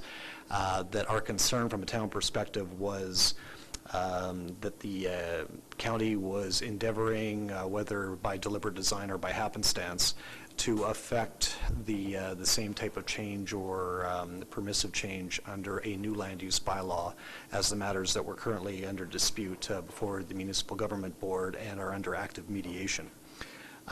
Since the passage of the county's new land use bylaw in the summer, our subsequent further appeal to the Municipal Government Board, the county has brought forward and proposing the adoption of a new land use bylaw, this being 92316, which is currently open and will be at public hearing next week. I received a call from my counterpart just in advance to this matter going before council for the first time, indicating that in this revised land use bylaw, they believe that they have addressed all of the concerns that the town forwarded to the county dealing with agricultural land as well as secondary suites at the airport. And so we are reviewing that currently right now, and we will be responding back to the county with regards to this. And if indeed the concerns of the town with the new land use bylaw have been addressed, and if this land use bylaw is passed by county council either later this month or subsequently in the fall, then we may consider withdrawing our following Section 690 application. It still leaves the initial matter before the board and a matter of active mediation, of which we have another mediation date set up next week to further go over matters that the county has proposed with regard to a potentially new direct control bylaw, whether it be under the old bylaw or under the new bylaw. And so these matters from the original mediation are still in play. We still continue to work with the county on these aspects and are hopeful that we can come to a mutually agreeable approach with a new direct control bylaw that the county may be willing to consider. So perhaps with that, Mr. Mayor, I'll wrap up my report and see if there's any questions. All right. Thank you. Any questions? No? Seeing none. All right. Thanks. Council reports. Councillor Nadeau, 9.1. Thank you, Mayor. You're welcome. I'll just share a few things. We did have an economic development meeting yesterday, but Eric was very thorough in terms of our discussions. With the exception, we did have a very fulsome conversation about tourism and how we move forward with our tourism. The committee has some recommendations that we'll speak to later in when we discuss in terms of the organization chart. But so in addition to Eric's report, we had some of those conversations, and Brandy was able to participate, so the full committee could have input in that. On October 1st, I had the pleasure of emceeing Alberta Culture Days. And as most of council wasn't there, I'm going to tell you my speech now. I'm just going to share a snippet. This is what you get for not coming. Who was there? You were there. You're right. And Dwight was there. So this is just a portion of it. We understand that arts and culture has a wider and more measurable impact on our economy, health and well-being, society, and education, from future prospects of our children to the vibrancy of our cities to the contribution made to economic growth. There is evidence that arts and culture has a variety of positive impacts in our society. 76% of older people say arts and culture is important to making them feel happy. 57% say art and culture is important in helping them meet other people, and 60% say it's important in encouraging them to get out and about. High school students who engage in the arts at school are twice as likely to volunteer for those who don't engage in the arts. High school students who engage in arts are also 20% more likely to vote as young adults. Students who study art subjects are more employable and more likely to stay in employment. And culture and sport volunteers are more likely to be involved in it and be influential in their local communities. So when you wonder why art matters, think on this. The power of arts creates a vibrant, diverse, successful, resilient community for all. So I just want to share my snippet, because arts and culture is something that I'm obviously very passionate about, but I'm proud of our community in terms of their encouragement, and I think that evening was wonderful.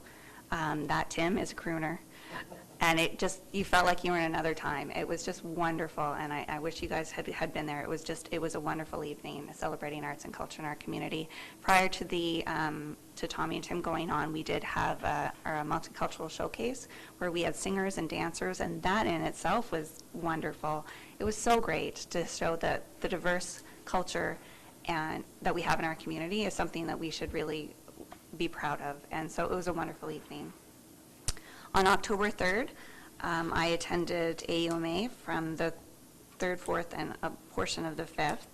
I was there as a member of the provincial AUMA, our President's Task Force on the Status of Women, and I attended the first day as in the leadership conference or session, and I have to say it was very well done. Gordon Hume, who is an author on municipal, a municipal expert as well as cultural planning, and has written several books, some of which are in the resource library, so I'm not getting paid by Gordon.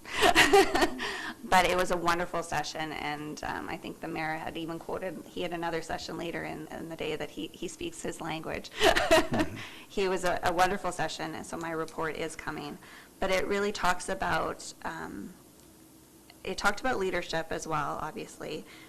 But it also talked about the key issues for local government being infrastructure and government funding, and I think that's very clear in what we're noticing in terms of downloading from the province and so on, and how smaller municipalities are supposed to maintain a lot of the services that we never really are meant to get into in the first place. So there was really a really good conversation around that, and how cities need and communities need to be more dynamic and interesting as the evolution and migration of our communities change from rural to cities and then larger cities, and how embracing and being engaging and vibrant cities allow and have an aspect of quality of life are ever more present in getting global talent to our community, because you can have your base in any community nowadays, and having those investments in quality of life and culture and recreation is really making your community strengthening for the future. So it was a great session. I really enjoyed it. I took 7 pages of notes, so I will share my report at a later date more fulsomely, and it'll be attached to our next council meeting. And I think that's my report. All right. Thank you. 9.2, Councillor Long. Thank you. It's been quite a busy couple of weeks, but given the close proximity of lunch, I shall be brief and much duller than Nicole, so I'll just run through some stuff. The 16th, the water treatment plant opening. The 21st, we had economic development. On the 22nd, I attended the Synergy meeting on behalf of His Worship. 23rd, Clean Energy Technology Centre Committee. 26th, Joint Council. And I think it was the first, the Drayton Valley Community Foundation. And there is an interesting proposal come out of that, which I shall bring up this afternoon at the G&P and the committee update section, though I hope it will be brief. And of course, I was at AUMA, which, as always, I found useful, interesting, and I think I learned some stuff. So that will be in my report coming forward, hopefully in a couple of weeks. Thank you. All right, thanks very much. Councillor Schuler. Thank you. Most of the sessions that I've attended over the last 3-4 weeks have already been spoken to. So the only one couple, I guess, that I want to mention was the Mayor's Gala Luncheon. And I know the Mayor will speak to this more, but I just wanted to reinforce what a terrific event it was. And we had a fabulous MC in Councillor Frederickson, who did a terrific job, even though she did insult me a little bit, but but that's okay. And then, of course, AUMA from the 5th to the 7th.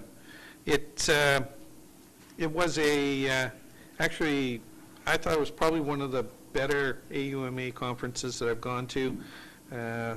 I found the sessions to be actually decent this time. Sorry to say, but in the past, a lot of them have been kind of dull and not with a lot of substance. But this year, it seemed to be better sessions. So I was very pleased to attend it, and my report is coming forward shortly. I was hoping to have it completed already, but not to be, so it will come very shortly. And that's my report. We're going to keep it short. All right, thanks very much. Councillor Wheeler. Thank you. Yeah, a lot of the activities, like everyone said, between the water treatment plant. I was at the Beehive anniversary, which was wonderful to see. The TD Tree Days, the council meetings, the mayor's luncheon, AUMA. It was a busy month. I think there was a lot of things I didn't get to attend, like the zombie run, the Christmas in September, some of the Culture Day stuff I wanted to. It's wonderful to see so many things happening in our community. And I think there always is things going on. It's just, how many can you make it to? So we do have coming up for sure, there's a Halloween market as well as the haunted house. There's going to be the Halloween dog walk. There's a lot of things happening this month coming up. So I'm excited for our community and, yeah, look forward to being there. Thanks very much. Councillor Bossert. Thank you, Mr. Mayor. Councillor Nadeau stole my word. It's diversity. I've had a very busy time last last month as well as the rest of council. Was away last council meeting attending to the birth of my grandchild, which was an amazing day.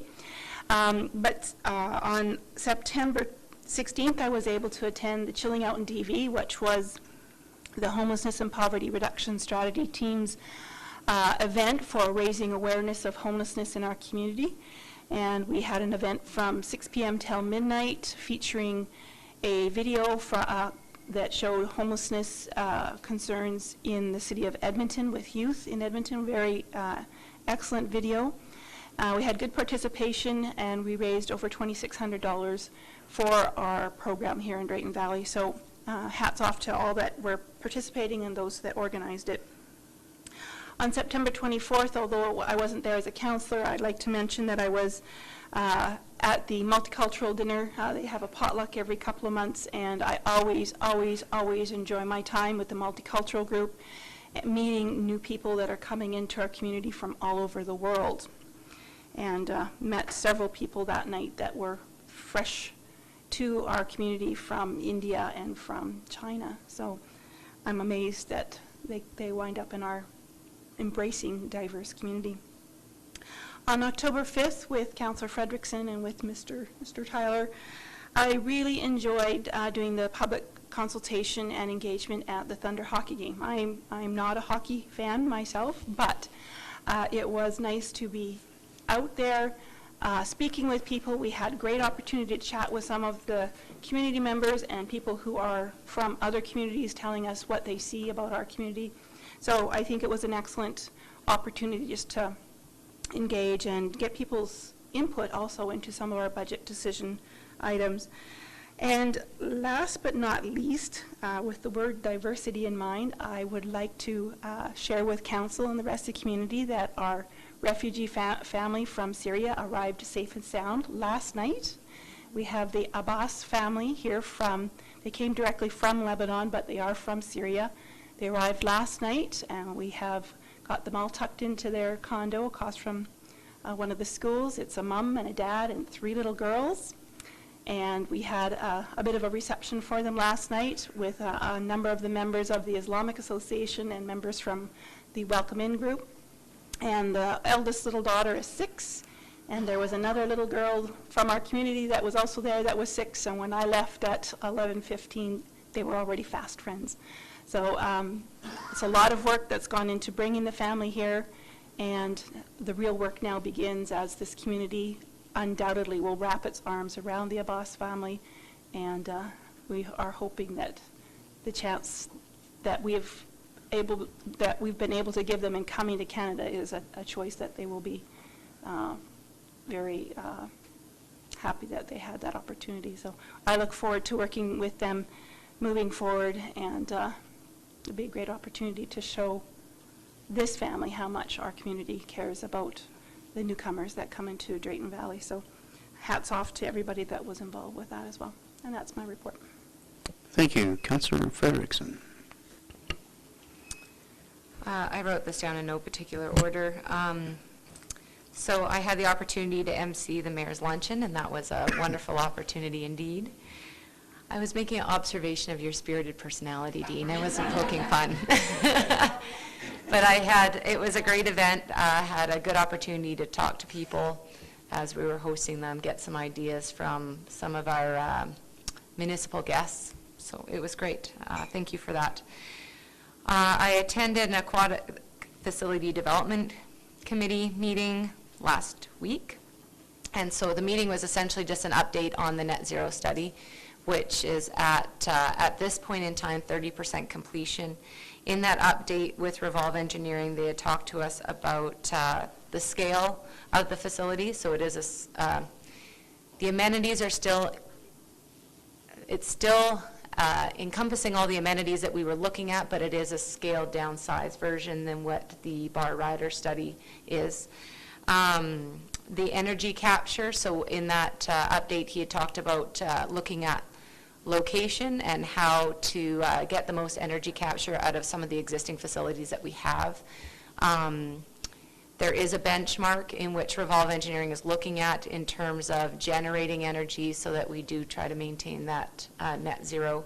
They are really working towards that net zero. So we had some discussion about some of the amenities that were in that particular plan and how much energy they consume, how popular they are with the public, how often they're used, and those kind of discussions. So we are doing another update with them. I think it's scheduled sometime at the end of November, which, considering their benchmarks, I think they are hoping to be about 60% done the study at that point, so we'll get a better understanding as it goes along.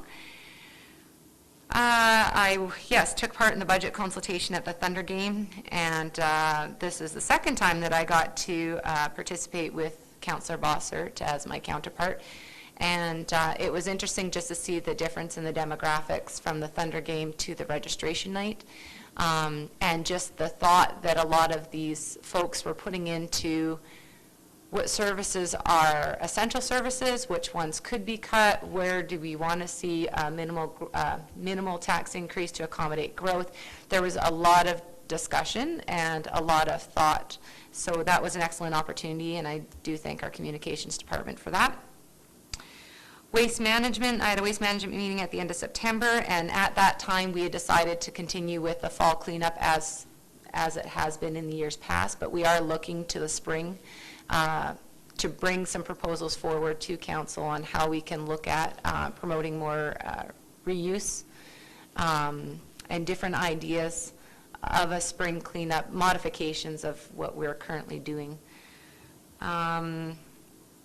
And yes, we did a meet and greet in September with our CAO at Brazeau Seniors. So at that meet and greet, we had peeled away another layer of our CAO and found out that he actually used to work maintenance in his youth at a seniors lodge. So he knew all about seniors lodges, and I think Stella had found a kindred spirit in him. So we were able to talk about seniors and talk about expansion proposals for the parking lots and stuff. So it was a great meet and greet, very informal but excellent nonetheless. And then at the end of this month, myself and I think it's just the two of us, Councillor Long, are going to be attending the Travel Alberta Industry Conference. So very much looking forward to that, bending the ear of a few people to see what we can kind of get going for Drayton Valley. All right, thanks very much. Being aware of the time, I'll go through a few things in brief. The homelessness and poverty chillin' out in DV event was mentioned earlier, That was a great learning opportunity for me, and I appreciated the opportunity to speak at the Beehive 40th Anniversary Gala as well.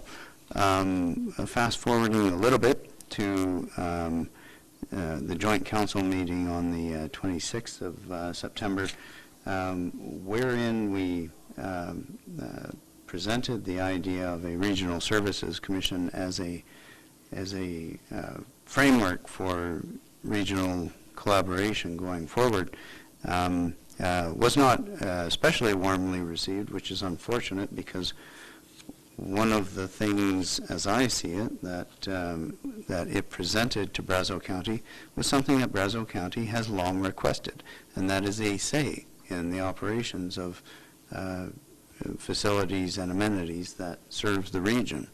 Nonetheless, they did not choose to accept that suggestion, and we'll see where that takes us. The Mayor's Luncheon on the 30th, I want to congratulate all of the award recipients and nominees, and many thanks to Councillor Frederickson for being our lovely and engaging host for that event.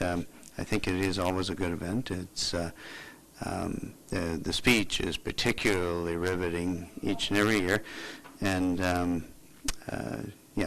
it was nice to have it as a luncheon this year to hopefully make it more accessible to some, and we continually reassess the event and how to improve it, make it more relevant to the community as we go forward. Just a note on Alberta Culture Days. I was there. I wasn't able to stay for the entire evening, but the part that I was able to see was a thrill, seeing our local performers. And Councillor Nadeau was bang on when she said arts and culture in our community is in itself building resilience within the community. It is, communities these days are judged by many metrics, one of which is the amenities and the spirit, for lack of a better word, that exists within the community, and absolutely essential to that equation is a vibrant arts and culture scene. So your words are well taken. Following that, at AUMA October 5th through 7th, we had the opportunity to meet with the Minister of Justice to discuss, among other things, the police funding formula and how the relationship between that and the request or the assertion, at least, that we turn our minds to development of new space for the RCMP detachment. So we had a good discussion, I think, with the Minister on that, and some other issues associated with provision of legal aid, and provision and protection of that program in rural areas, where it's very well used, generally oversubscribed, and necessary in a community such as ours.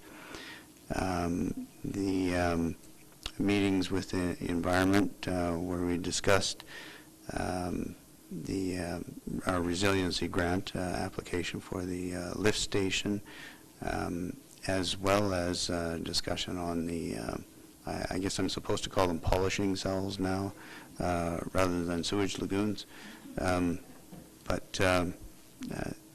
So we discussed Cell 6 and issues surrounding that and possible assistance going forward. And the other meeting with K Division was also insightful. I'll just leave it at that.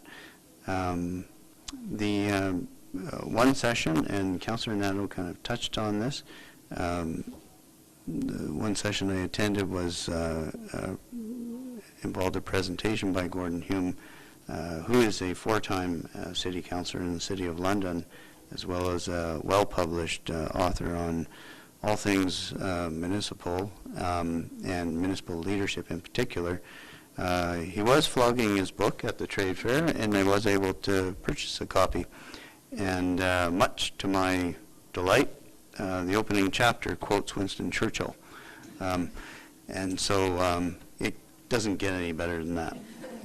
But the session itself was very helpful, and many of the things that he discussed at the Women's Leadership Luncheon on Tuesday were dealt with. And no, he didn't. He wasn't presenting at the luncheon. He presented earlier at your session. The luncheon itself, by the way, was very edifying for me. Being one of probably 10% of the room was male councillors and mayors, but that was very informative and I think helpful, and served as an opportunity to promote Drayton Valley's Women in Leadership program. Back on Gord Hume's presentation, it was he did talk about the 7 C's of leadership. Once I get through the book, I'll maybe do a book report for everybody and share that further. So I'll end my report there. With regard to item 10.0, the information items, the September Star Catholic Board highlights, Councillor Wheeler's conference reports on domestic violence in the workplace and Alberta Recycling Conference, and the RCMP August through September statistics. Could I take a motion to receive those as information? Councillor Bossert, all in favor? That is carried. Could I get a motion to adjourn? Councillor Schuler, all in favor? Didn't need to be asked. We're adjourned.